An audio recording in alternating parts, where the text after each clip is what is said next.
Pimpalgaon Ardhapur road आशना के करीब Ford showroom के सामने शाम 6 बजे के करीब एक अफसोसनाक हादसा पेश आया, जिसमें 2 नौजवानों की मौत हो गई जबकि 6 जख्मी हो गए।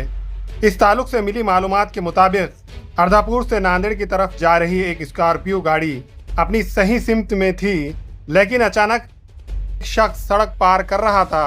ड्राइवर ने इसे बचाने के लिए गाड़ी को मोड़ा, जिसकी वजह से गाड़ी बेकाबू होकर डिवाइडर से टकरा गई। फिर डिवाइडर से गुजरते हुए मुखालिफ सिमत में दाखिल हो गई और वहां से आ रहे एक ट्रक से जोरदार टक्कर हो गई।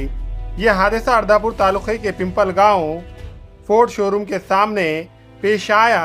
हादसे में जान गंवाने वालों में सैयद हुजैफ उम्र 32 साल और शेख सलाम उम्र 30 साल दोनों साकिन पाकिजा नगर नांदेड़ से है, जबकि जख्मियों में शेख मस्तान शेख जैनुद्दीन उम्र 30 साल साकिन साईनगर नांदेड़, सैयद एजाज सैयद गौस उम्र 25 साल, सैयद फजल सैयद गौस उम्र 27 साल, नुमान खान हबीब खान उम्र 20 साल, शेख रिजवान शेख अलीम उम्र 22 साल, सभी साकिन पाकिजा नगर नांदेड़ और शंकर बोड़के साकिन पिंपलगांव नांदेड़ शामिल है। जख्मियों को फौरी तौर पर नांदेड़ के सरकारी अस्पताल में दाखिल करवाया गया, जहां इनका इलाज जारी है।